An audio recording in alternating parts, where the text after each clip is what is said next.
Hey, what up, world? It's yours truly, Eric Mazampaka with Stunt Corner Podcast with a very, very special guest, a lifelong martial artist, a professional fighter, bodyguard, stunt performer, second unit director, producer. He wears all the hats. I'm on my Rizzuto. mission, oh yeah. Don't get it twisted. I'm on my mission, oh yeah. Don't get it twisted. I'm on my mission, oh yeah. New rebels, we the new rebels. New rebels, we the new rebels. I'm good, man. Yeah. Good, really good. So, Dan, can you give us a little glimpse into growing up and what life was like for you that led you into martial arts? My mom dated a gym owner, and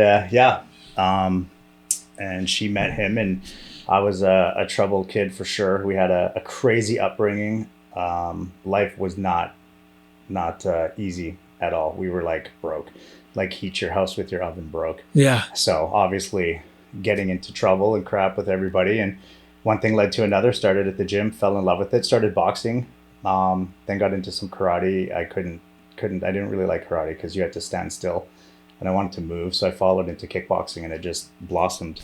Nice, man. Just Nice. went. How old were you when you got into kickboxing?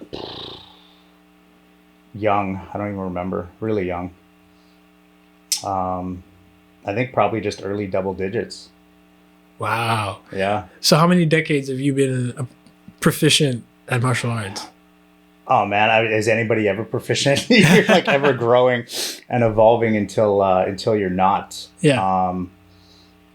I don't know. The journey was crazy. Started young, it never ended, and then went to the US and started getting into it more seriously, and then got it into it professionally, and then one thing just led to another, and just the journey of life. It's crazy. So can you tell us some of your mentors and instructors growing up? I mean, for me, the biggest mentors, I started in kickboxing with Daryl Duke, who him and Ernest Jackson used to have kickboxing fights together. So before I even knew EJ as in like film and stunts, I was a teen and watched those battles, and then moved to the States, and that's when it became really serious. And that was with like Frank Shamrock, Ron Beliki, Diana Leona Santo, and I mean, all three of them have guided me. Without each and every one of them, I wouldn't be where I am right now in life or in film. And so one of the things about martial arts I find is that you're taught and you're prepared to fail, because you're never shown a movement with knowing that you're going to get it right away. Mm-hmm. So you're set up to almost fail, and through that is where you learn. So do you think failing is a large part of being a martial artist? Like being okay with falling and failing? Well, I mean, you have to be. You fail, even if you succeed at one technique one day, you fail at it the next day. Yeah. It's not just about the technique. It's the mentality behind it. It's the drive. It's your energy. Good day, bad day. Yeah. I think anybody that sticks with martial arts or any type of sport or team activity or even individual activity, you have to have it, because you fail all the time. Yeah. If a figure skater, if I fall 100 more times, I'm quitting. Okay, well then we'd have no figure skating, right? Yeah. There's people that fall more times than they stand until they stand more times than they fall. Yeah. I like so that. It's without question. Yeah. Yeah. I mean, nobody likes to get punched in the face, fall down, and you get back up and you keep going, right? Like it's something inside that drives you or not. And it specific to martial arts, I can't really say. I did a lot of other sports as a kid, but I can't really say that that's related to the other sports, because really my focus was on fighting. Yeah. And I went from, I think I did the opposite approach. I think it was there's martial artists and there's fighters, right? And I think that I started developing the martial arts later on. I started fighting, like I was a fighter. There was no martial arts about it. The honor code and everything didn't exist in that world. We were a group of kids that came together and we fought because you needed to. And if you won, you made money, and then you can buy food. Yeah. Right? The martial arts side came later in life, and it's still developing. I mean, for me, it's really the Brazilian Jiu-Jitsu that really started to put the martial arts in the martial arts for me. I mean, Brazilian Jiu-Jitsu is the most humbling art out there. I mean, you're literally being choked until you can't breathe and you're passed out. Yeah, Like, yeah. you know what I mean? So it's like, to me, jiu-jitsu is way more of a lifestyle and way more of a full of life lessons than other martial arts in that sense. You know, and it's broader too, because you get more people that are training it and doing it than would rather, you know, go stand in a ring and get punched in the face and break something. So what was the transition for you as a professional fighter into the industry of being a bodyguard? I was in San Jose. We were training with Frank Shamrock at the, I think it was the second American Kickboxing Academy location. And we had guys fighting in the UFC. I was fighting in King of the Cage. There was just different things happening on, and nobody knew what the timeline, or even if it would exist beyond a year or 2 years, like MMA. Back then it was no holds barred. Nobody knew the direction it was going to go. So I started looking elsewhere a bit, and I got into bodyguarding. So I went to school for that, and I thought, okay, well, celebrity bodyguarding will be cool. Yeah. The first job I did was bodyguarding on, I guess there was like a big oil dispute. Some company got $1 billion contract over another, and they were getting shot at. So they wanted people there to deter. And I'm like, wait a second, so they could shoot at us? Well, no, I don't want to do that. That doesn't make sense. So I got into the celebrity bodyguarding thing. And I was on the set of Dark Angel, running a team of 4 people. And that's when I was bodyguarding Jessica Alba, and I met Mike Mitchell, and one thing led to another, and I fell in love with film. Wow. So was Jessica Alba one of your first people to bodyguard? One of my first, yeah. Crazy. And that's what led you into the industry that you're currently in. Just spending a year on set and watching. I mean, you're there seeing everything, and it was pretty awesome. Were you taken the first time you kind of saw stunts, or did you have any previous experience dabbling in stunts or knowing anyone that was in it? Yeah, I mean, it came familiar to me from Ron Beliki, because he was, still is a stunt man, and he would, he had this binder with pictures of, like, because he used to bodyguard Seagal. He had this binder with all the celebrities he had worked with and some of the stunt stuff, and I was just mesmerized by it. I was just blown away. I'm like, wow, I mean, like, martial arts can lead to this kind of thing. Like, it was crazy. Yeah. So yeah, I had an idea about it, but it was so far in the back of my head in the dream. I mean, I was in a fight mentality, right? I came in, it took me years and years once I was in the business to get out of that mentality. So I was still just like, it was there. And watching people, you know, crash and burn. And I remember, I think it was Steve McMichaels that did this awesome car hit on a wire over top landing. And that's when I kind of was like, oh, that's kind of cool stuff. And then the fighting was obviously cool. But, you know, coming from a professional background, you'd look at it and go, oh, that looks so fake. That wouldn't work. That's not real, because you don't understand it, right? Yeah. So it's like, but yeah, one thing leads to another, and it definitely was taken by it eventually. So what was the first project you found yourself as a fully fledged stunt performer? I don't even know. I mean, obviously, my first job was on Dark Angel, because we had like a week off or something, I think, and then Mitch had asked me if I wanted a day, and I'm like, well, I don't know, what would I be doing? He goes, well, it's actually a cage fight. And I was like, okay, I'll do it. Perfect. So I was like, I know that. Yeah. So yeah, that was the first experience, was on Dark Angel. Cool. And what was your first experience on a stunt that actually had you a bit kind of scared? Was it a wire gag? I don't know. I mean, I get nervous doing all of them, even a fight. Yeah. I just have that about me. I just get that heightened, weird sense of awareness. I honestly don't know. That's a good question. I honestly don't know. There's a lot of them. I mean, I've liked everyone I've done. I've been nervous doing all of them, and you don't want to mess up. You don't want to screw up. But I never had that. I never had the issue with people like, oh, people are staring at me, I don't want to screw up. Because it was like, when you're fighting any of this, I always had that I don't care attitude. Yeah. You know, like just from childhood, the way you grow up, it's you've got to survive. You do what you do. And, you know, I think people know me about it. Now, anybody that's met me knows I don't give a fuck what anybody thinks about me. Yeah. I do what I want, when I want, and how I want to do it. Yeah. Right. Because we're living our life. I know that early. My childhood best friend is in jail for life for killing somebody. I've got friends that have been stabbed in the heart and died when we were teens. We were like, we didn't come from a great upbringing. So it was like, you survive or you don't, and I've had that in me forever. Does it lead to some negative circumstances? For sure. But I wouldn't be here without that attitude, right? So like being on set and having that, it was never about that. It was more about disappointing the people that had hired you. And, because that there's a chain, right? And who's looking at them and who's looking at them and on and on and on, right? Yeah. So that was more where the nerves came from, for sure. It must, because I can't imagine any better prerequisite for a stunt performer than being in the cage. Well, what I found was that the fight guys way back in the day were never taken seriously. Now it's like the fight guys run that industry. You look from it, right? Yeah. From Chad to Dave to Ben. You look at all of name them off. They've all have a crazy fight background. Yeah. But I love the eclecticness of the industry. I came in, it was like that was fighting and that was it. If somebody said, hey, fire, I'm like, okay, I know nothing about it. Someone said, oh, a car, I know nothing about it.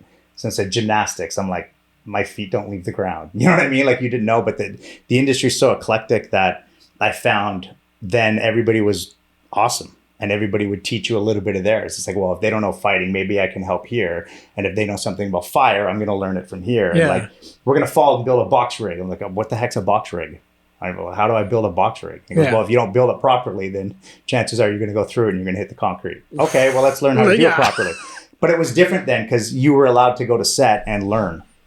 You can't now. Yeah. You can't just show up and go, insurance and everything else. But that's how we learned, was by going and watching and then helping out, So, yeah, I just love the eclecticness of it all. So getting into it through fighting was one aspect of it, but just the world's insane with talent. Yeah. It's crazy. Kind of ridiculous. Yeah. So you, let's see, you throwing on your coordinating hat, what is it that you look for in a new performer that's just getting into the industry? That's tough for me because I'm one of those hard asses. I get razzed about it quite a bit.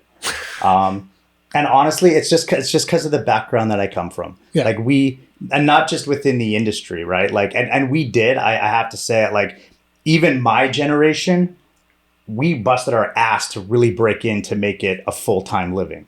Now it's so busy that you get people that are making a full-time living after a year, but they didn't really go and learn the core of what needs to be learned. Yeah. So when you look at the generation that came before us that really started this for us, and you get new kids that are coming in and they're like, well, who's that guy? I'm like, man, you got a call sheet the night before. You better do some research and find out who that is. Yeah. And respect, because you wouldn't be here right now without them, wearing shitty pads and doing worse stunts than we've ever done. Yeah. You know what I mean? Like wires, they didn't have wires. No. You had to do it, you did it, So I think they took a lot of hits. So for me, I bring that hard ass into that. Like I expect a lot because of what I went through in my fight career, what I went through in the childhood. I think it's a great honor to be able to make a living in the industry. Politics and everything aside, but just the core of what it is, it's awesome. It's basically blue collar workers making white collar pay with a blue collar mentality, because nobody from a multi-millionaire family is like, I'm going to be a stunt guy. I haven't met one. It's usually a different mentality that gets in, but I kind of relate it back to the MMA world when it was called No Holds Barred. We did it because we loved it. That's it. There was no TV. There was no media or magazines about it. You did it because you loved it. Yeah. I find that with stunts now too. It's a little bit glamorized. So you get people that getting into it that maybe, nobody's got the right to say nobody should get into it, but I think there's better choices. So I try to look for the hardcore, the person that's going to put it in and put that effort. And if we're doing an 8-hour rehearsal, everybody knows that does them with me. We're doing an 8-hour rehearsal. And if it's not perfect, I'm not telling you it's perfect. Go get lunch. Yeah. I don't like, we get paid well and we should deliver. But to go deeper into that, where the mentality comes from is, if you're working on a film, let's just say, somebody had a dream and a vision and sat and wrote that script, right? Okay, that's process one for them. They had it refined. Who knows how many years they spent pitching and pushing and that. It might be the only script they ever get made into something. It's a dream. And then a producer got it. And then you know what I mean? And at some point it becomes just a job. But when it comes to the top, maybe like the first producer that said yes to it and the writer, that's something for them that they're going to remember for their whole life. So you better damn well deliver the absolute best you can. Yeah. Plain and simple. I don't like if it's an 8-hour rehearsal, we're not rehearsing for 2 hours, sitting, talking, eating lunch, come back, run it a few times. No, if you're getting paid for 8 hours, we're working. Work. We're putting that in and it better look absolutely perfect. Yeah. So I like the people like that. I don't like whiners. Yeah, that's fair. Yeah.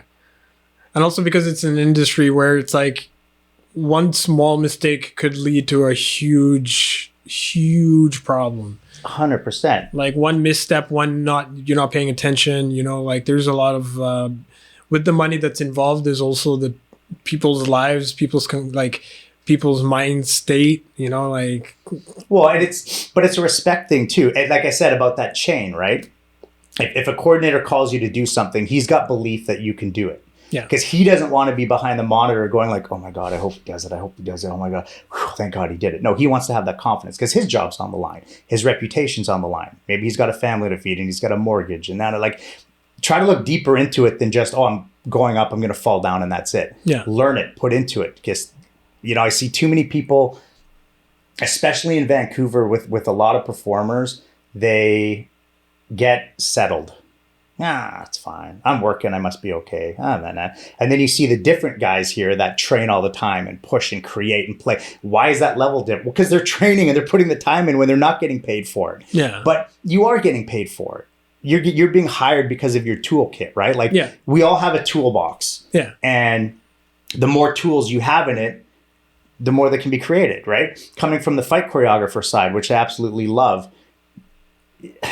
If you come to me and you've got a jab cross and a front kick, well, what am I going to put together? And if I'm spending 8 hours in a rehearsal teaching you how to do a move, no. Yeah. You learn the move, you get hired. I mean, you're going to hire a car guy that's like, hey, I need you to do a 180. You're going to go here, boom, then you're going to pull a Rockford into the corner. What, like, are you going to teach them that? No, you hire the people that can do it. So sharpen your tools so you have a bigger toolbox. You become more valuable to the coordinator, to the production. There's more security in hiring you. Yeah. You're going to work more. Yeah. Don't get settled. Just because you're working doesn't mean you're great. You know what I mean? Yeah. I learned that. I mean, I started doing a ton of fights. Bam Bam would hire me to choreograph stuff. But he'd always be like, you need to take the fight or the choreography. Because like when I first started, I came from a fight world. I'm punching people. He's like, no, you don't punch people, man. I was like, oh, okay. It took a long time to develop, right? Yeah. It's like you had moves and stuff, but it just, okay, great. You can't punch people. I learned that really quick. Yeah. You know what I mean? But you put the time in, but you master what you master. I find anyway that people come into the industry mastered with something. If not, master something and then branch out. Can everybody be an expert at everything? Very few. Yeah. There's people that come to mind that are crazy talented in this business that can do, in my mind, they can do everything. Yeah. But there's other people that like, if you're doing a high fall, hire a diver, hire somebody who's done that so many times that nerve is gone. So maybe you can get creative with it. Yeah. If you're going to hire a driver, hire somebody that drives, and that's what they put their passion into, because if they need to miss a camera and there's human beings around and stuff, well, it's a big thing. Oh, you're driving an Aston Martin. Oh, okay. $200,000 car. Cool. Well, you going to hire a newbie for that? No, but put the time into it. Yeah.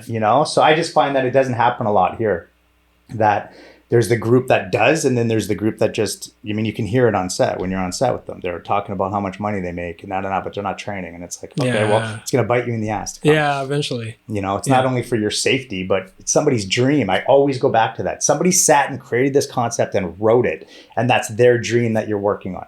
Their dream from 5 years ago is paying you now. Yeah. Deliver. I never thought of it that way. Yeah, because you're being hired to, like make somebody's dream come true. Yeah, your skill is telling a story. We do nonverbal dialogue. Yeah. Why? The story comes from the action that we do. So that's it's your job. Build your toolbox. Yeah. Drive, get a first aid certificate, get a diving certificate, I'm not saying you have to become a master diver, but at least get your level 1. You never know what's going to pop up. And sometimes the money you can make on a job and that going hey, I don't even have my PADI, so I can't dive. Sorry. Yeah. Boom.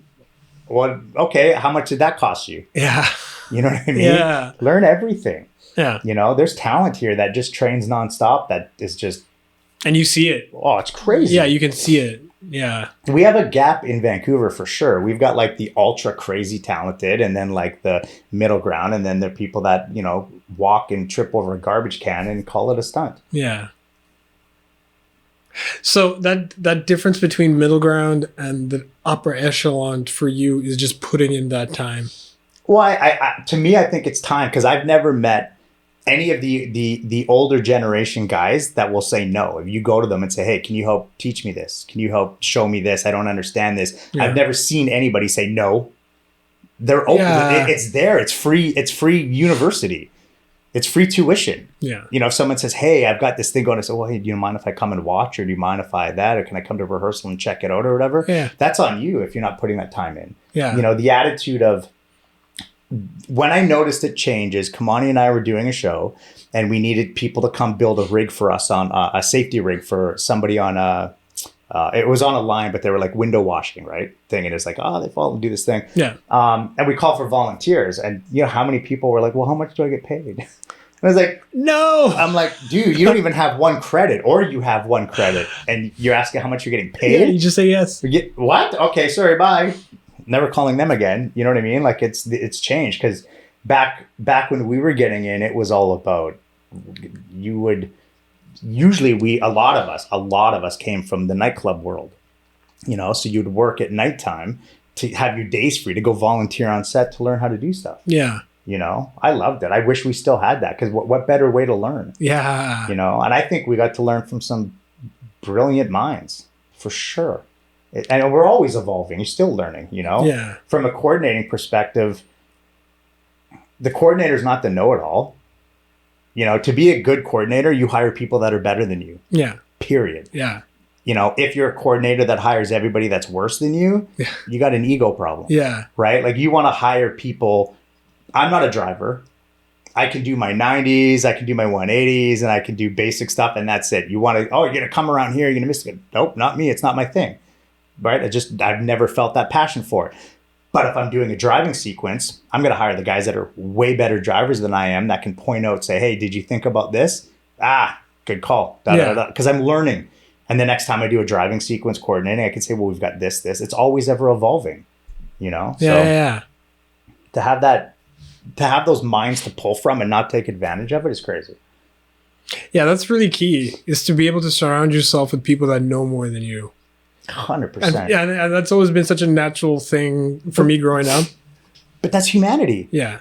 That's how generation dies if they don't teach what they know. Yeah. Society dies. Yeah. Society keeps evolving and growing because we keep on passing on knowledge. And that the higher knowledge that you always pass on the best of what you've learned.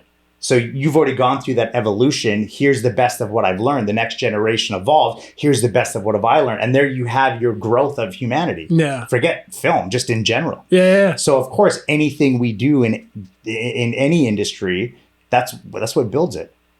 So yeah, you have to have that open mind. Do you think that's kind of lost with this newer generation, the idea of not seeking, or is it just transformed into something new, like going on YouTube or? Yeah, I think it's more, I think it's transformed. Yeah. To be honest. Yeah. The story of what is it? The 4-minute mile, right? Nobody broke it. And one guy decided, because once it's done, it's possible. Yeah. For us, you'd hear stories, and it's that can be done now. But once you see the visual and it's possible, so YouTube. Yeah. And you're like, oh, okay, you could grow. So yeah. I think it's just changed. Yeah. But there's some stuff you can't learn on YouTube. Yeah, there's something to be said about just sitting down and talking to somebody and like stunt rigging. Yeah. I'm not going on a line with somebody who took a YouTube course. Don't worry, bro. I got you. I got you. They're like, no, fuck that shit. That's not happening. Nope. You kiss your security's on the line, right? Yeah. So yeah, I mean, but there's a niche to every industry, right? I like film because there's so many pockets of it. I mean, if you look at any company, I don't know, take Rogers Communication.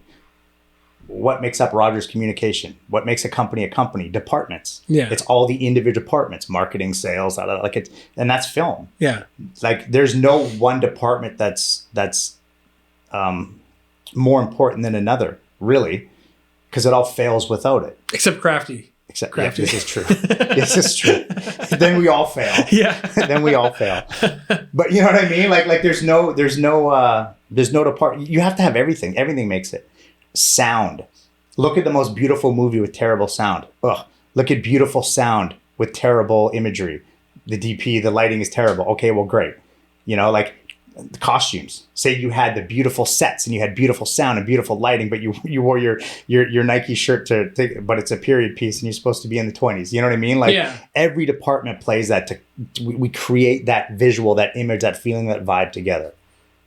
So not one department stands out, and we're just one piece of that. And I think that a lot of stunt people forget that. Yeah. They walk on set like with this weird I'm a stunt guy, and I'm like, yeah, well, you know what? Those departments don't really look at stunt guys like you look at stunt guys. Yeah. You know what I mean? Like there's a lot of departments that don't really like our vibe in that sense. Yeah. You know what I mean? Because it's all about the whole. It's a whole. Yeah. It's all about the whole. It's about the story. It's about the look, and you're telling a tale. You're telling a narrative, and what are you telling within that script? Yeah.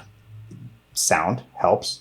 Clothing helps. Makeup helps. Hair helps. Yeah. And of course the action and the acting, and there's so many brilliant pieces that come together to create that. And when you get something magical, it's like, yeah, you had a small piece in that. Yeah. Soundscape behind all of that. And that's why, a lot of time you'll watch movies and say the action wasn't as good or it was edited bad. And you're like, oh, it's terrible. You're viewing it from that perspective. Maybe it's not about the action. Maybe it's about the story, and they wanted to not showcase everything because they didn't want to draw out of that world. Yeah. When was the last time a stunt guy watched it and was like, man, did you see the makeup on those eyebrows? That shit didn't work for me at all. No. That's hilarious. Because it doesn't, you don't. You don't scope. I'm guilty too. I watch it and I'm looking at the action. I'm not looking at like, oh, that guy's wig was sideways. I couldn't tell you what color his shirt was. Yeah. I'm watching for different things. Just like they don't care about the action. They don't know. You talk to a key hair or a key makeup artist. It's like they don't know what jab, cross, cook, kick, freaking flip. They don't know what it's called. They don't care. Yeah. They're just looking at like, oh, did you see that makeup? It matching that. That's what they're talking about. This is what we talk about. Yeah. It's just a piece. Yeah. So show up, do your piece, but do the absolute best you can. Don't show up. I mean, imagine going up and giving half your effort. Like you're a makeup artist. You're like, no, I only did the top lip. The bottom can stay the same. Well, how ridiculous does that look? You know what I mean? That's more obvious because it's there in front of you, but put that effort into it, because people in Canada are really nice. And if you did a bad job, they won't say it to your face. And then it gets behind and that's where the whole political bullshit happens, right? Whereas you go to other countries and you work, it's like, they'll tell you, no, that was terrible, but there needs to be a mix. If you don't tell them that, it's kind of terrible, then they're going to go home and think they did a good job. Yeah. And then they're not going to train. Yeah. And then they're going to wonder why the phone's not ringing. It's funny, back in the day, like 200,000 years ago, modern humans would be around a fire, telling stories around a light of the hero's journey, or, the beware of the shadows and the dark, just trying to warn people of what's in the dark. And all of a sudden we've evolved to the light now telling us the story as we sit back and watch. And I find that kind of interesting. So we have a very integral connection to story and light. Yeah. I mean, back in those times, I guess too, it was all about just survival. Yeah. Without that fire, you could freeze to death. You're not cooking your food. You're not, Yeah. And it's a good point. Humanity in general, I mean, not just in film, but we suck. Like, you know what I mean? Like,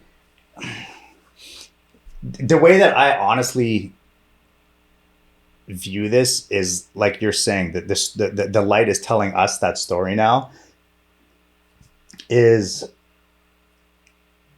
this is all an illusion. This is my philosophy on life and how I approach everything. Yeah. So I'll be blunt with it. We're playing Monopoly. Like, tell me the difference between the life we're living and Monopoly. As soon as you open up that board game, what's the first thing you guys do? You lay out the board, and then you do what? Well, who am I going to play? Yeah. That's your avatar. That's who you're playing. Yeah. So we were born. My mom's like, you're Dan. Okay, I'm Dan. That's me. Cool. Yeah. Then we learn things, dress way, talk a certain way, do certain things, grow up in an environment. It's all an illusion. Code switch between groups in order to kind of 100%, be liked. Yeah. You know, but you look at the bigger picture, you go in the end of it all, what does it mean? Yeah. What does it really mean? Like, if you gained more life from more money you made, then money would have value. If it was like, bro, if you make 200 this year, you get 3 more years of life, right? Yeah. But it doesn't exist. Yeah. You could make 6 million this year and still die tomorrow. It doesn't matter. You know what I mean? Like, we're living in an illusion, so we put way too much importance on things that don't need it, don't mean it. You know, and nothing means anything other than the power we give it. Yeah. But it's always within our bubble of what's important. Yeah. You know what I mean? Yeah. Like, right now, there's a lawyer who's going to get on with the biggest firm, the biggest law firm in the world, and he's going crazy about it. It's the best thing. We don't care. It's not our bubble. That's a little different bubble. Don't care. Yeah. Right? This is our bubble. So we try to battle and get in this evolve. And it's just, it's crazy. Storytelling back then, I think around a fire probably went from enjoyment and wonder. And like, you literally had to create the visual in your head. Yeah. You know, so if there's 6 people listening to it, we're getting 6 different visuals. There was nothing there. Here, it's just, look what it's turned into. No. Go to IMDb. This movie sucked. Blah, blah, blah, blah, blah, blah, blah. Like, there's no... We've turned into a society of criticism. We've turned into a society. People don't even want to get to know each other. Yeah. They would rather just gossip and talk shit than actually know. Like, if you haven't actually sat and talked and chilled and actually gotten deep with somebody, you don't know shit about them. No. You know the stories being told about them. Yeah, but you don't know that person. You don't know that person. Yeah. If you don't know their history, as far as I'm concerned, if you can't walk into somebody's house, open up their fridge, make a sandwich without them going, oh, what the fuck are you doing? You know what I mean? Then it's like, how close are you? So I love this storytelling thing. I love that aspect of it. I just totally went off on a rant that's not related to it. But it is, though, because we work in illusion. Like, that's what the industry is, right? Like, it's an illusion within an illusion. Like, so like I said, we're playing Monopoly. Nothing means anything. It means more to you than it means to anybody else. Yeah. You know what I mean? Like, we're all going to drop dead one day, any minute, any second, any hour. Don't know. You know, the sand on the bottom's gone. We're in present. We have no idea what's left. Yeah. So how important is it what we're doing?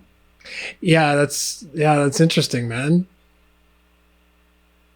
It's funny. I always find myself kind of asking that question. I'm like, well, what if there's like a purpose? What is it? Is that just an individual search? I kind of the only way I can rationalize it is like, every hour in your body, there's like 1 billion new cells. Like, the cells know they're going to go to the bone. The other cells know they're going to go to the muscle. Other cells know they're going to go to the eyes, the brain. They don't think, they just process in a healthy system and they go there. And I feel like we're in a macrocosm of where each of us are cells, and we have a specific job in the collective, in the body, and the body being the earth or the existence. And I feel like what a cancer is too many cells going to the wrong thing they're not supposed to be doing. And I think a lot of people kind of, in order to find some enjoyment, need to find the thing that they're passionate about.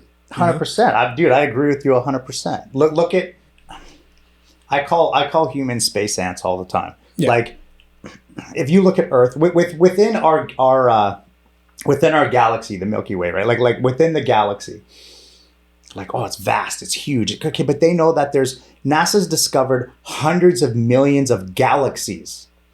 So what does that make Earth?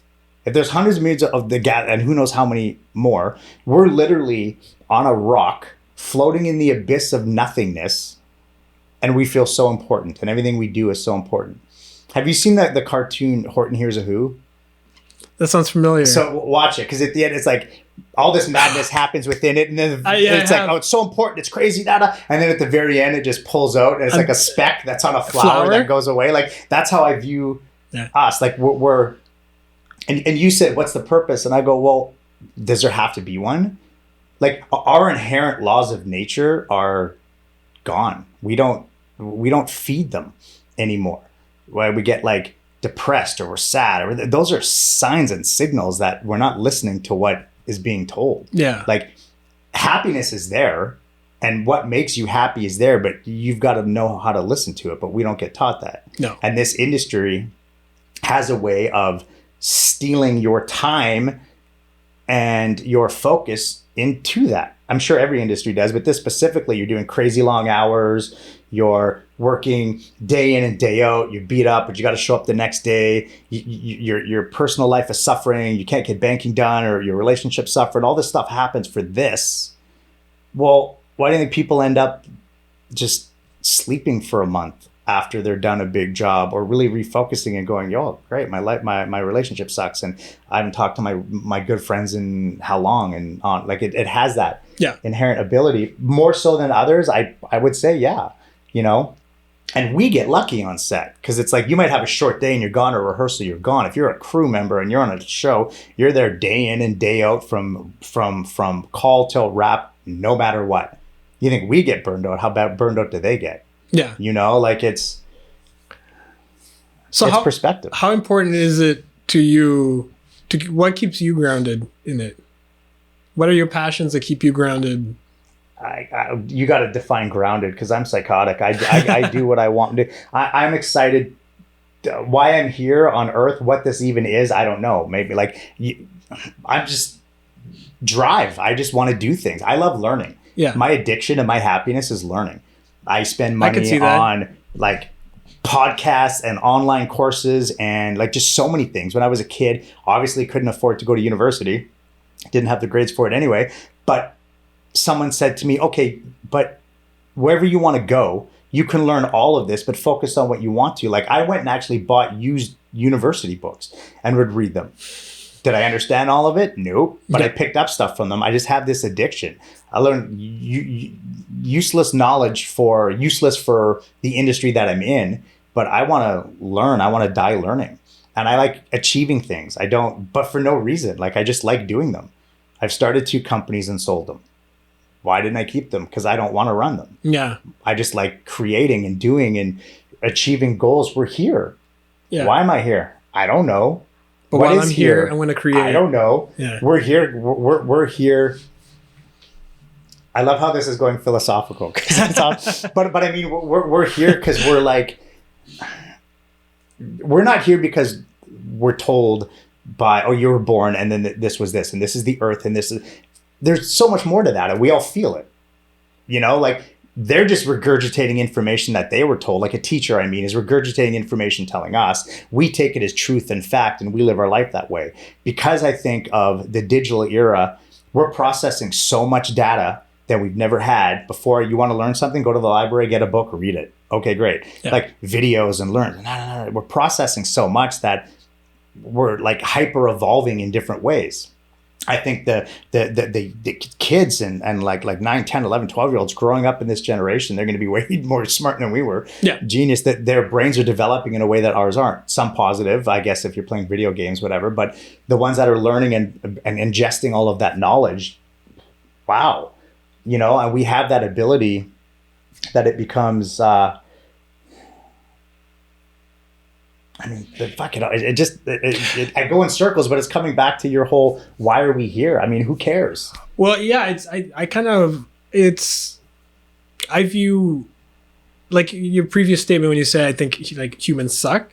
I think we're at the adolescence, you know, like we're very tumultuous. I don't know if I'm saying that word right. We're fighting back, but I feel like we're still so young. And I feel like we are kind of growing into something new. And there's a book written called Homo Deus, which is human God, which is the next evolutionary step that we're moving towards. So it's the idea of this hybrid technology, human existence that we're slowly kind of becoming. Like we're only one step away from this phones being plugged into us and us being the iPhone now, right? So like that gets me kind of excited to know that what are we going to do with that power then? Like, are we going to wield it like anything else, the yin and the yang, where we do need the evil in order to balance out the good, you know? Like that's but it comes back to what you were saying, like individual cells in the body that drop. Well, maybe those individual cells make up us and we're one cell. Yeah. And maybe Earth is just one cell in the bigger collective of what is. We don't know. No. And to think that it could be anything else, of course, it could be anything else. But to deny the fact that we are so insignificant to what the vastness of what we know, of what we call space, right? And they say it's ever growing. And I say, well, what is it ever growing into? Like, they're discovering these new, and how do we know that the galaxy, that our galaxy is not one cell in a bigger, we don't know. We know nothing. Yeah. We try to, because for some reason humans want to justify and understand stuff, which there's no definite in anything, right? Because even science back in the day, smoking was healthy at one point. It gives you energy. Athletes do it. Okay, well, we kind of know now, not so much. Yeah. But science is ever evolving. We're ever evolving. There's no fact. There is what we know now. What is best now? That's it. Everything else evolves and grows. Yeah. And as it grows, we grow. You know, and humanity grows. So maybe we're doing exactly what we're supposed to be doing. Yeah. Trashing the earth, do it like, I don't know. Nobody knows.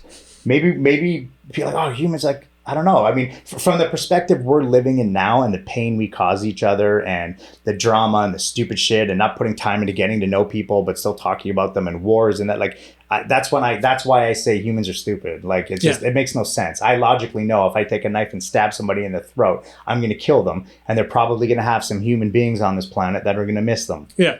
Okay, well, that's stupid. Yeah. You know what I mean? But we've become such a sensitive species, you know, like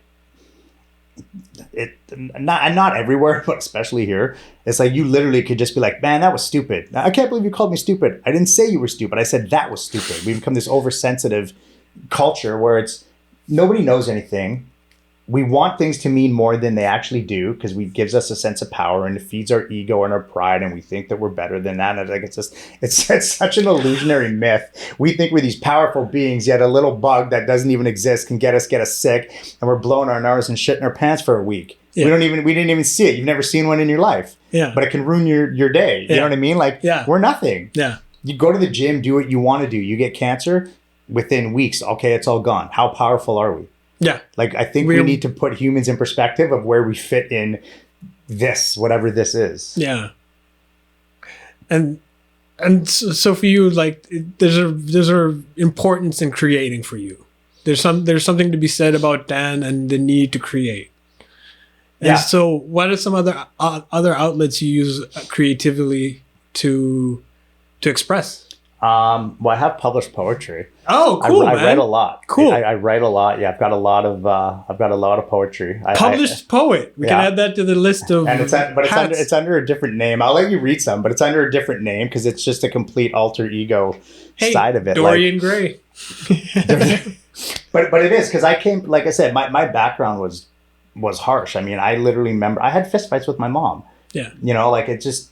What it was. It's the environment that I grew up in. We did not have a healthy environment. I tried to justify it for a long time and realized that's just how it is. And but it's not. Yeah. You know, but then it came to, you know, then you're going into the fight world. But I found a family in that world. I found a unity within people smashing each other faces and brutalizing our bodies that were some of the closest family that I had. You know what I mean? And then we totally like, because of that, there hit a point when it was like, okay, this can't just be it. You know, like not every human being that I run into is a nail and I'm a hammer. You know what I mean? Like there's a different to it. So I got into that other side of me, which was this creative side I didn't even know existed. You know, first I had to bawl my eyes out for like a year to even just realize like, well, what the fuck am I feeling? This doesn't feel proper. What the hell is this shit? Yeah. You know, and then stunts didn't help that because it was like, not that it is. Stunts to me is very technical, right? It's a puzzle. I don't like the word stunt. I'm more like calculated risk because we're calculating the risk we're taking and we're working out all the safety details that we can. Yeah. But when you're first getting into it, it's kind of an aggressive thing. You're on a wire, you're hitting walls, you're fighting, you're like, it brings that element. So I never had a balance. It was all this and not that, you know? And in the beginning of my career, I burned some bridges because it was like, I didn't know. When you come from the fight world, you say what you say, you get it out, you both say your piece. By the end of the day, that was it. Because the rule was you don't go to bed angry. You wake up in the morning, you guys are a team, you eat, you do your thing, and it was done. So I developed that method of say what's on your mind if you're pissed off. They're going to tell you you're pissed off, laugh it off, and then go. I found out really quickly in this industry, oh, people are sensitive and that doesn't work here. You know, so that changes. So then that went internal. Yeah. So when I found that balance, I was like, okay. And I literally started to have these weird feelings inside, like, what the fuck is this shit? And it's like, whoa, fuck, shit's coming out my ass. Yeah. Like, it literally was like that because it's not something that I experienced. Yeah. So I literally was like a year worth of like that. And then it just bawling my eyes out. And then I got into a lot of a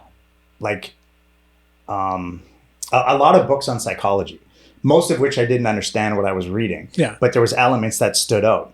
Right. And then I met somebody who got me into simpler books to really get in and understand, like, oh, okay. And then develop into understanding these. And then that side of it came up. So to me, it's like stunts is work. And then there's all the other aspects. Yeah. Writing. I mean, charity stuff. I see also you do photography as well, though, right? I did. Yeah. Yeah. And I had a photo studio for a bit. And that Cool. was, I gave that up when people were telling me what to do.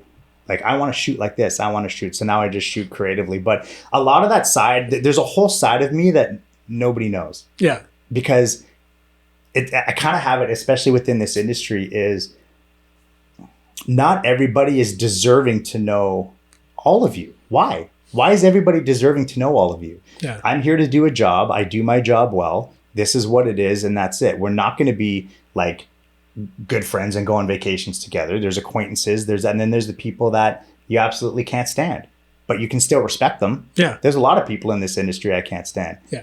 But goddamn, are they crazy stunt people? Yeah. You know what I mean? So you can respect it. I can separate that in that. So to me, it's, if you've got a side of you, like, I mean, they're absolutely gorgeous, right? Yeah. What you're doing. And it's like, how many people know that? Like, how many people really know in depthly, like, dude, they're brilliant. And how many people know that you do that? The painting. So you know what I mean? Like, Yeah, but is everybody deserving to know that? No. Why? No. If you feel the need to tell everybody about that, maybe it's the ego playing it. Yeah. Right? No. Like, it's a side that's it's you. It comes from a different side. It's a very personal thing. Mine are very divided. I have this side, you know, and that's why I'm stuttering on some stuff because I don't want to give stuff out. But like, I have this side of me that's there, and my close friends will know it, and people that I decide to get close to, and people that I choose to reveal it to can know that side. This is that, right? Stunts is we work in what? Show business, right? So if you look at my Instagram or Facebooks or this or that, 99% of everything is business related. Yeah. You know, it's going to look like narcissistic egomania. But we sell. I've gotten crazy good jobs, like high paying jobs from Instagram. So it's a business. Yeah. I'm not putting up my poetry on Instagram. No. Why the fuck would I do that? Who needs to? That's me. Yeah. And the people I choose to know that side of me. Yeah. You know, and that's what I mean by in this industry, there's a lot of judgment going on because unless you put the time into getting to know all the sides of somebody, you don't know shit. Yeah.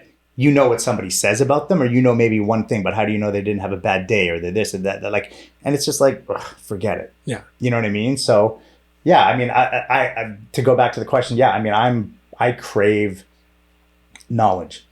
Like I do the weirdest classes online. Like dude, I'm addicted to learning. I love it.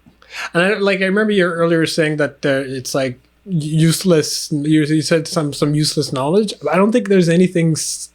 Well, useless within this industry. Within the industry, like what I learned, like I love philosophy, right? I love science. I love reading in different aspects of it, and I'll seek out people that wrote the articles to ask them questions. It's super bizarre. Yeah. But for stunts, that doesn't, you know what I mean? Yeah, if I'm kicking somebody through a window or they're kicking me through a window, it doesn't really relate to that. Yeah. Right. But to feed my soul that's where that comes from, and that's what's important to me. Film is a job.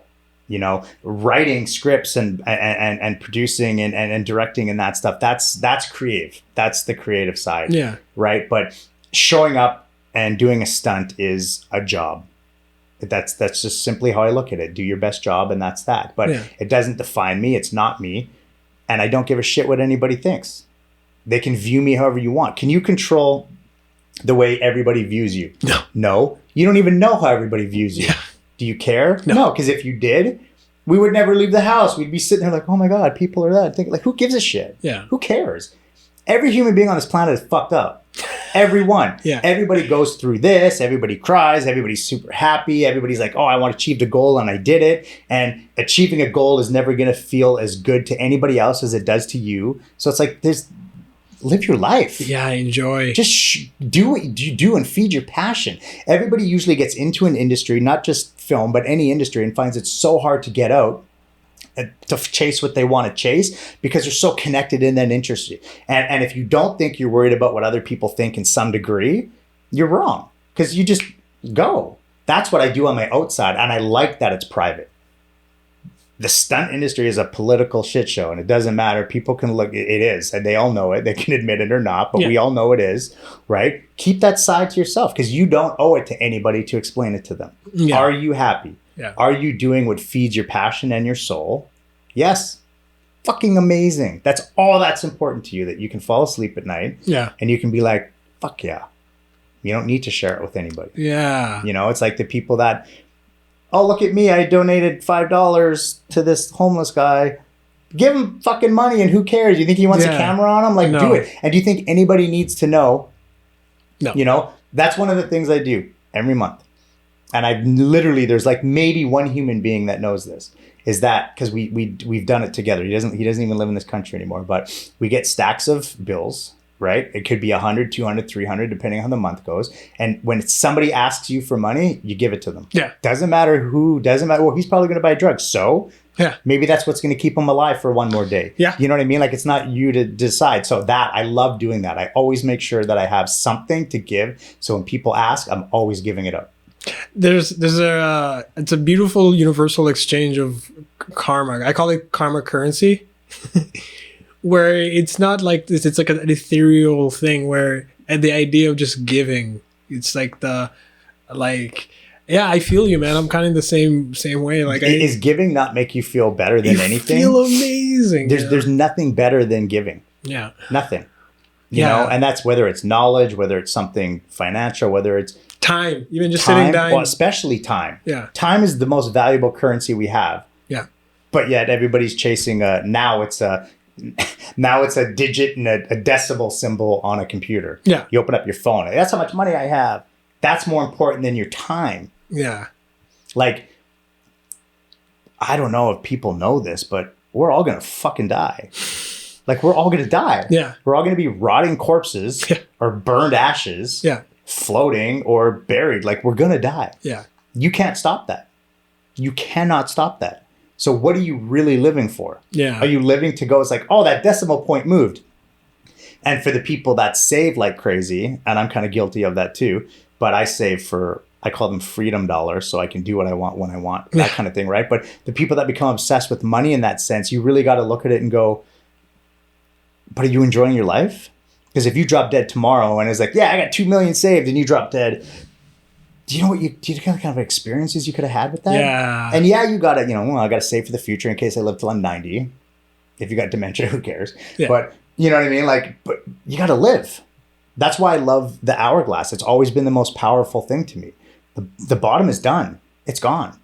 The top, we can't see it. We don't know, right? And who is it that always talked about that? I think it was Alan Watts, maybe. Yeah, like, sounds like something you'd say. I like years and years and decade ago, I saw it, and it's just something that's always stuck with me. And the sand that's moving, it's moving means it's now, it's passion, right? That the stuff on the bottom is it's still, it's over. It's an illusion. You can't touch it. It's not tangible. Yeah, you can think about it, and that's it. It's a visual picture in your mind. That is it. What's coming down, we don't know. It's still as well, because it could stop at any time. It's movement. What's moving in the center of that hourglass, that's reality. It's in motion. It's alive. It's breathing. Yeah. Dead and dead. Like past, present. I never thought of an hourglass like that. I like that. But I mean, and it's we don't know what the future holds. Do we? Well, maybe. And people always talk about hindsight. I wish I would have known now. Well, you do know. 5 years from now, you can look behind you and go, oh, I did this and this. You're creating your own hindsight. We're living our own hindsight every day. Yeah. Create it. Yeah. The past hindsight is dead, but you can create new hindsight now. Yeah. You know what I mean? Like it's, so I think I have no idea how that relates to stunts at all whatsoever. Oh, but it's, well, it relates to life, man. And I think more than anything is that it's a fucking amazing industry, but there's a life that's also outside of it that it needs to be enriched as well. yes. Because you can make all the money in the world and still be the most depressed guy in the room or depressed girl in the room, because are those the priorities you want to pursue now? And I think more than anything, this podcast is not just talking about what coordinators look for, but it's also if this is a passion, this is something you really like, you've dedicated your life growing up, film, action, and you're like, oh, I want to do this, then yeah, by all means, but also the pursuit of what makes me happy. I think that's the most important thing.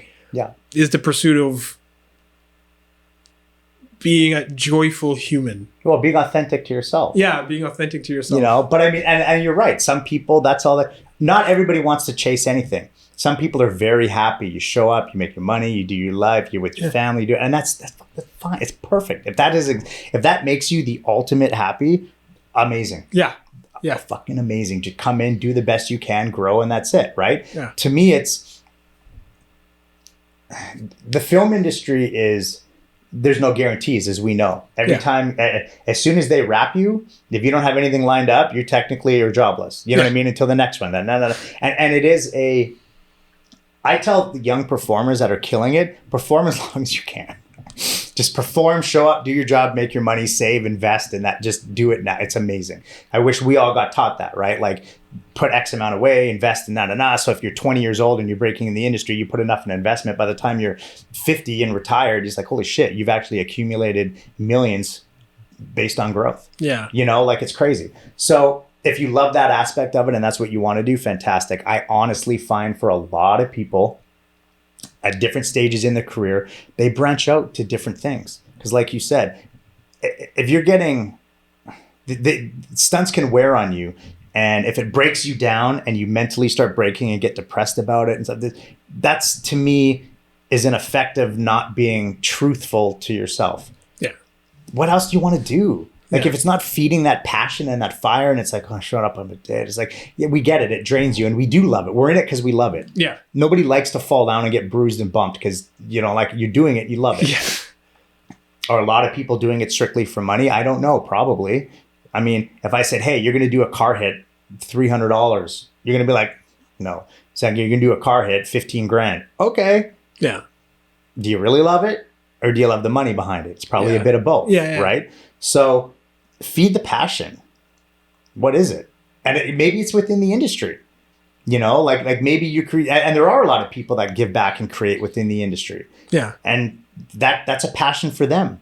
You know, like I said, you're giving back, you're making an industry better and stronger. And, you know, we've got people that some of the best gymnasts and drivers and fire guys, and some of the stunt rigging is just mind blowing of what's being created. Like, there's a lot to learn, and like, spend your time learning it all. Maybe you go off in a different direction. Yeah. You know, I came from a kid who was we were broke, like, broke as broke can be. And you gain insecurities from that. You get made fun of, and you get from there. And then you start hanging out with a bad group of kids. And next thing you know, your friends are dead or they're in jail. And, you know, and I've got a whole story from where I got there and how I got to the States to train was because of my friend that's in jail for the rest of his life. You know, without him, I wouldn't there. Like, I've got a lot of guilt still with that, right? Yeah. Because I'll tell you the story. But so from there to there to there, now it's like, oh shit. For some reason, when I decided to turn it on, I realized I love learning. Why didn't I have this when I was a kid in school? I don't know, but that's just what it was in the time that it came. And then you grow, and then you learn more, and you're like, oh fuck, I don't like just falling down. I love choreography. Oh man, I actually like coordinating. I like coordinating. Honestly, being on set and doing that side is one thing. The administrative work is really what coordinating is about. Yeah. And then I realized, fuck, I love spreadsheets. Like, I've got crazy budgets. I love creating these, I love it. I like that side, the administrative side of it all, you know? So it was like, okay, cool. Then I went to like writing, you know, a little bit of producing, directing, going in that direction, kind of like, because again, where does it lead to for me? The creative side. To being like, oh, I don't have to show up and be told what to do. Like you can take a blank canvas and paint. If I was over top of you saying, hey, no, I want a happy face right there. No, I want that. How long are you going to do it? You're going to kick me out. You'd be like, get the fuck out of here. Yeah. You know what I mean? And take this ugly painting with you. Yeah. You know what I mean? So it's like at some point for us, we could say it's creative. For somebody else, it's something vastly different. Yeah. You know, I guarantee you, we don't know the majority of who people are in the industry that we work with day in and day out all the time. We know what this industry brings out. We know stunts. We know every time we go meet and have a dinner, everybody's talking about film. What did you work on? We're just like, ugh. Like you have that, but how many people do you know to a core of who they are as a human being and what they really stand for? Stunts is what they do. You know what I mean? So if we knew that about each other, how could our side of the industry, the stunt side of the industry, how better could it be? Yeah. You know, how much more creative could we get? How much more input could we get? Instead of like somebody's telling you, I want to do this, I think because of this is the character here. And instead of a coordinator going, it's like they drop that ego and accept it in and present it to you and make it better. That's a good idea. Right. But that's just it. Like a show that I just finished doing, I hired people that were fucking way better than me at different things. Like even the driving stuff, I'm like watching it in awe. Like there's not a chance I'm learning that in my lifetime. Like that's just, I don't have a passion for it. Yeah. I literally think I would run somebody over and it's not my thing, but you're in awe. And the amount of that you learn and you get it in, you can still coordinate it and put the pieces together and get all of it done. But part of coordinating is hiring the right people for the right job. So any performer out there, just be the right person for the job. And if you only have one job you're good at, that's all you're getting hired for. Yeah. If you've trained everything and you've got 10 things, your chances of getting hired and having an awesome career are bigger. You become valuable. Yeah. You know? So it's a crazy industry, man. I mean, you know just as well as I do, it steals time. It can ruin families. And for what? At the end of the day, that movie that was so big that came out, we live in like, I call it like a scrolling society, right? Like it comes out, it's like, oh my God, you see that? That was amazing. 4 scrolls later. I don't even know what I looked at. You don't care. Yeah. Like, so that movie, and I'm guilty of it too. When you first get in the industry, you want to work on certain projects. Oh, I got on that project. It's so good. Yeah, cool. Now it's just like, as long as you're working and having fun, it doesn't matter what you're working on. Who cares? Yeah. You know what I mean? So it's show up, do a job. If you love it, come the absolute best you can. If you're doing it strictly for money and you think it's cool, get the fuck out of here. You're going to hurt somebody or you're going to hurt yourself. Yeah. It's that simple. Yeah. Put the time and dedication in. We've got brilliant performers in. I don't think there's a weakness here. I've worked globally in so many countries, and I can say as far as skill goes, we have amazing, well-rounded talent. Yeah. Amazing. Yeah. You know, but if you're not going to them and learning, you're failing.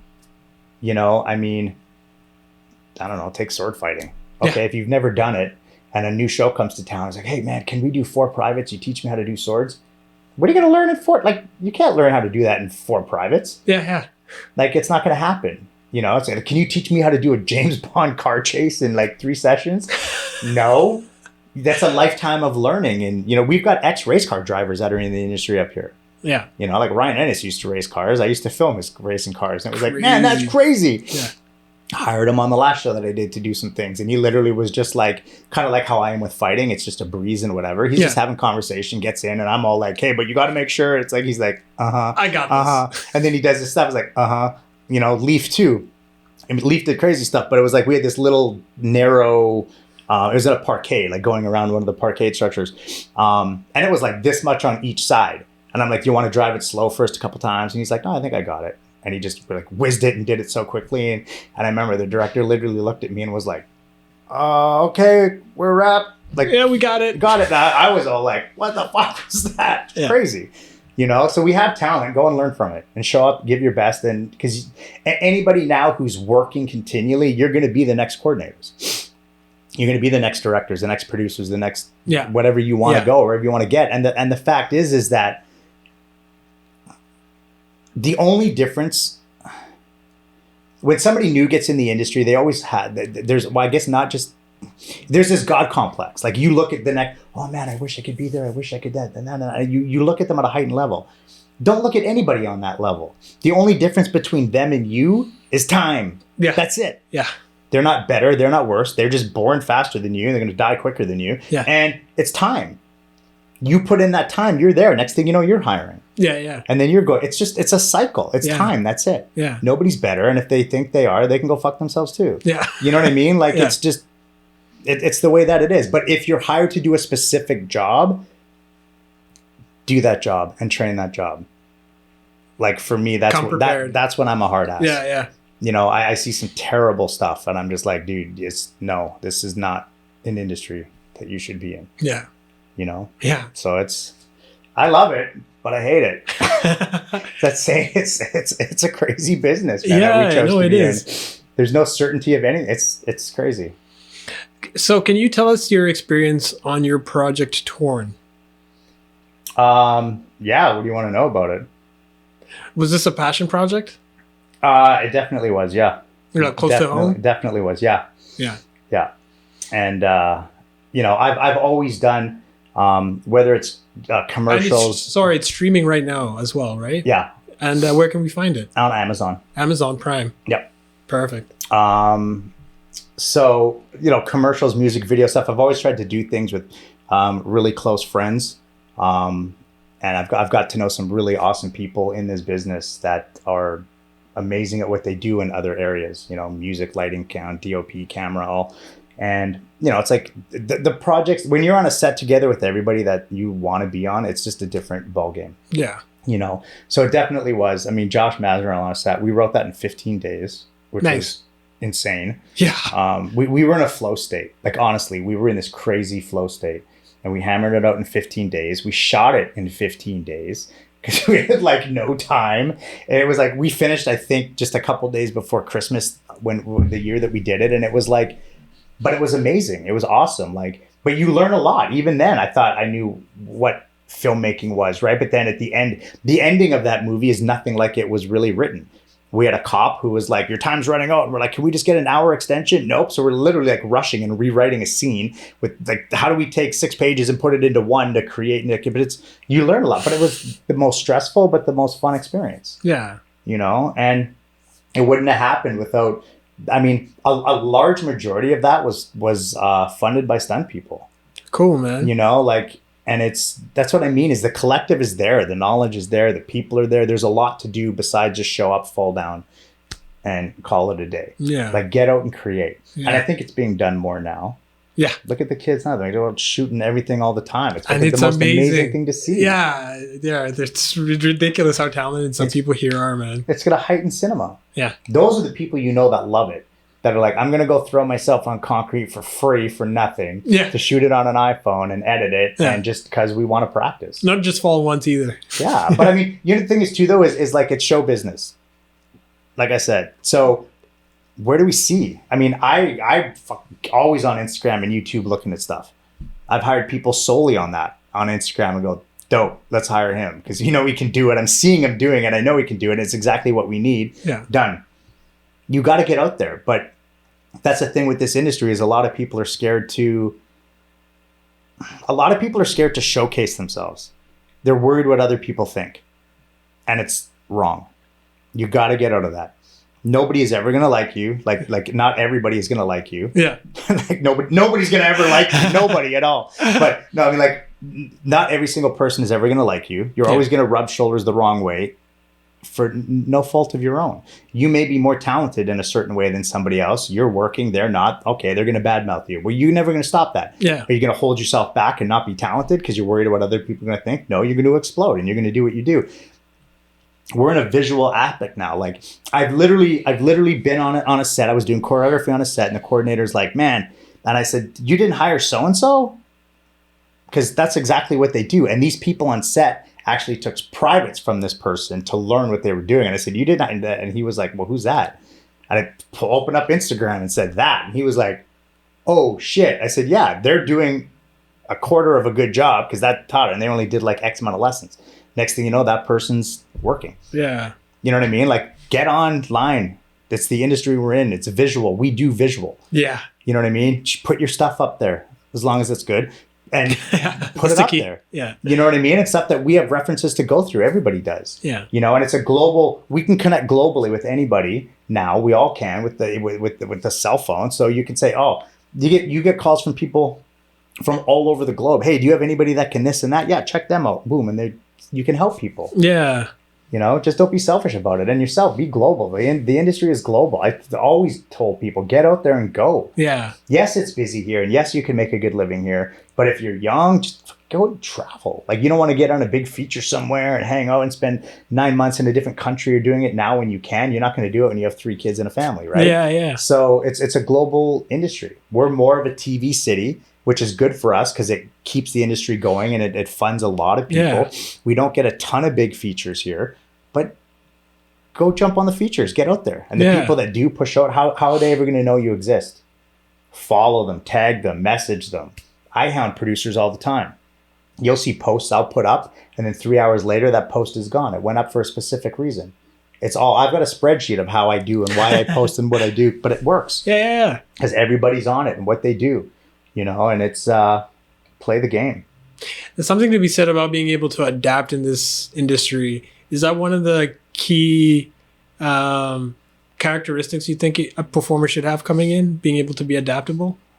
100%. Yeah. Whether that's performing or just understanding the industry. Yeah. And taking advantage of the tools that exist. Yeah. You know, I mean, for us, like my generation, there's no way we're doing short films. The generation before, there's no way they're doing, like, what is a roll of film? $1,000? It's like, here's a 9-minute roll of film for $1,000, and the camera that runs on it is 250 grand. Well, how are you going to create anything? You know, then what was it? The high 8 tapes or whatever, even the big VHS ones that came out. Yeah. Maybe you could come up. Well, how are you going to edit it? Who's got an Avid machine? Who can, you know what I mean? Yeah. Look where it is now. The fact that I can take a cell phone, go and shoot something, edit it on my cell phone, or just stick it on my computer, edit it, put sounds, CGI, and there's your, oh my God. You see the people taking advantage of it. To me, that's adapting. Yeah. You're taking the tools that are there and you're growing from it, right? When I started shooting photography, I did like old school film, and then I would do rangefinder. And some of the old school photographers I still talk to were like, yeah, you guys just cheat now with you. This. I said, no, but you guys use tools that were available to you then. We're just using tools that are available to us now. Yeah, yeah. It's not cheating. And that's why they're taking those tools and elevating the level of it, right? So yeah, adapting is huge. And I mean, you have to be open to input. Be open to someone saying, hey, should have liked this or should have liked that, and be open to the criticism of it. Because we all do shit that sucks, and we all do takes that suck. Yeah. It's not like a feature where you can master it and get it perfect. It's TV, and it's like, come on, let's go. You have a half an hour, blah, blah, and it goes, and you feel terrible. Like it was a terrible, Stunt. Man, I just don't shit feel the bed good. on that. And they're like, oh, we got to go. Let's go. Next scene, and you're done. You're like, I don't even get a second chance? Like, what? I don't get a chance? Yeah. You know what I mean? We've all felt that, and it's a terrible thing. So try your best to show up, deliver, get ready, go, and train your ass off, so when you show up, it's there and it's done. The opposite's the best though, is when you nail it and then camera misses it. Like, we got to do it again. We do it again. No, that's a great feeling though. Yeah. So for you, like there's a brief overview of just understanding who you are. Learning seems to be a huge pillar in like the existence of Dan. Mm-hmm. What are your 3 life like standards, like things that the 3 things in life that you feel that represent you the best? Ambition. I'm an intense, ambitious, driven human that just wants to learn knowledge that I have no idea where it's going to go when I die. Maybe it goes with me to whatever's next. And I know that this isn't it. This isn't the end. This is like a mid-transition phase that we're in as humanity. Yeah. So I don't know if it travels with me. I don't know if that information goes to the collective. I don't know. I guess I don't think about it because it's what makes me happy and it's what I like to do. Yeah. You know, like I love learning and I love creating. You know, I do so much stuff that nobody knows about, and I love it. That's what feeds my passion. That's why I have such this strong. I literally don't give a fuck what you have to think about me. Why would I? I'm going to die. And you're going to die. And we're all going to die. Like, if you can't live for yourself, man, I just, it breaks my heart to think that there are people out there suffering, not doing what they actually want to do and what their soul wants them to do. Yeah. It's showing you, it's guiding you in everything that it does. You know, if you want to be a figure skater and you break your legs 4 times in a week, man, maybe that's telling you something. Maybe it's not. I don't know, but you got to listen. But we're not really taught that, are we? Like, No. listen to your intuition, listen to your soul. Like, No. you've been to Egypt, you know, in Egypt, I really loved sitting and listening to the storytelling, oddly enough, like, and they would go on about it. And it was so much like intuition was one of their big senses. Well, we're not taught that. If you can't see it, smell it, taste it, feel it, you know, it doesn't exist. But the intuition there it's not like, I don't believe in coincidences. No. You know, and what if we really learned to manage and use our intuition like we use smell or sight or taste? Imagine the power that would be. You know, like, feed that part of you if that wants to be fed. But whatever part of you makes you happy, feed that. We're running out of time. You know, my like when people are moving slowly, I'm always like, tick, tick, because it's what it is.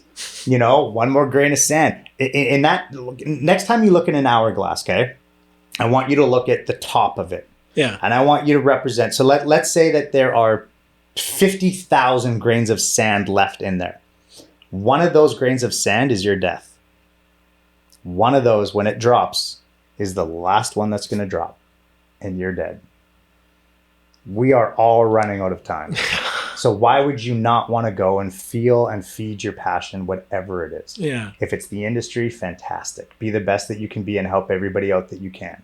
If it's something beyond there, do it. If you're 80 years old and you think you can't, yes, you can. You're still breathing. Go and do it. Yeah. You know, so that's what drives me. And I don't know if there's a word for it, but that's what pushes me to do things that maybe have no financial gain, no emotional gain for anybody else. It's something that feeds me, but feeding my soul ignites other aspects of me that do benefit other people. You know, so just go after it. Just go after Get it. the fuck after it. Go. What the fuck are you waiting for? You know? Yeah. And when you have those times, break it down and understand it. We all go in phases, right? And if you're down, okay, bring it in. Don't feed it. Just bring it in and process it and live with it, right? Yeah. Like, the best example I can give is a radio. You turn on the radio. There's hundreds of stations you can pick. You choose which station you want to tune into. Does it mean the other stations aren't playing? Nope. They're playing. You choose to tune into that one. Yeah. That's life. Yeah. You've got all these thoughts and process and what people think. And what do you grab the one you want? Yeah. Allow the other ones to go, compartmentalize in the back. Say, dude, you guys can talk. Just fucking back there. And then focus on the one that you want to focus on. Yeah. That is the only truth importance in this life. And you got to find that one and grab onto it, maintain it, and feed it. That's it. Because at the end of the day, I don't care how much money you have in your pocket, how much money you have in your bank, you can't buy life. No. That's simple. And people are like, yeah, but if I had a lot of money, then I could fight cancer. Okay, great. So you're spending the last year, 2 years of your life suffering? Yeah. Like, no. Feed what feeds you, your soul. Yeah. Go after it and live it. If it's film, fucking amen. And I do believe it's film for a lot of people, because there's people that do shit that, like, I couldn't do that in 1,000 lifetimes. Yeah. And I love watching it. Yeah, and I appreciate it so much. Like, that side of humanity is just Beautiful. brilliant. Yeah, it's like beautiful. It's crazy. I'm like, especially the kids jumping on building, the shit they're doing now. Like, I'm like, man, you slip at all, you're done. Yeah. The ultimate confidence, the ultimate whatever is going on with them to build that, man, I respect that like crazy. Yeah. You know, Kitschkevich did something crazy on set on Continuum one time when I was there with Kamani, and I was just like, my jaw just hit the ground. And I was just like, he fucking dude like climbed a building like with nothing, no wires, anything. He's like, no, I can do it. Ran up the building. And we were all like, everybody's like, just like nothing. And you're just like, yeah, dude, I'm not getting 6 feet up there without going more. Like, are you crazy? Like, but people have that talent. Appreciate it. Yeah. Learn from it. Yeah. Don't be jealous of it. Don't hate it. Don't Just compare learn yourself from to it. Learn from it. And maybe you can, and maybe you can. If you can't, maybe it wasn't meant for you. Maybe that's him. I guarantee you can do something that he can't, and blah, blah, blah. It's like, I wish that's how the industry was and everybody loved each other for that. Yeah. But it's not. Yeah. Maybe it can be. One day. One day. Yeah. So. Well, we've got be ambitious, be eager to learn, find your passion, Live your truth. live your truth, and get after it. Get after it. I think that's a good stop off for us here, man. I love it, man. I am so thankful that you took the time to sit down Dude, and I love it. chop it up like you did. And I love that we went down the philosophy route. Huge. My brain always does. No, same. I'm the same way. So I really appreciate that. And once again, I appreciate you taking the time with us, Dan. Always, man. And is there any last words you'd like to educate us with? Drop some gems? No, man. I just honestly just remember that nothing means anything other than the power that you give it. Oh, I love that. Nothing means anything other than the power you give it. That's it. I love that, man. Feed what your soul wants to eat, and ignore the rest. Feed what your soul wants to eat. Just ignore the rest of it, man. Live life and be happy. Yeah. I dig it, man. Well, thanks again, Dan. Love it, man. Thank you. Bye, everybody. That's to Peace. make us new rebels. Ay, yeah. I'm on my mission, oh yeah, yeah, yeah, yeah. I'm on my mission. Don't get it twisted. I'm on my mission, oh yeah, yeah, yeah, yeah. Don't get it twisted. I'm on my mission, oh yeah, yeah, yeah, yeah. Don't get it twisted. I'm on my mission, oh